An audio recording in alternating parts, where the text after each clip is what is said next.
हाय kids, आज हम पढ़ेंगे उर्दू में काउंटिंग कि 10 के बाद क्या आता है। 10 के बाद आता है 11, 11 11, 12 12 12,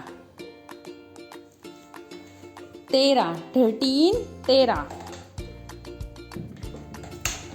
14 14,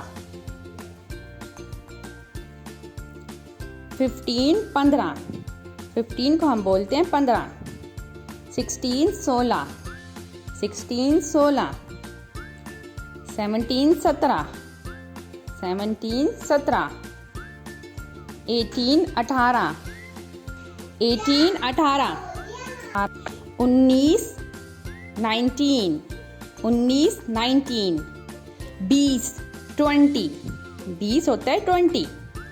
thank you for watching kids. याद रखिएगा अपना lesson. Take care, bye bye.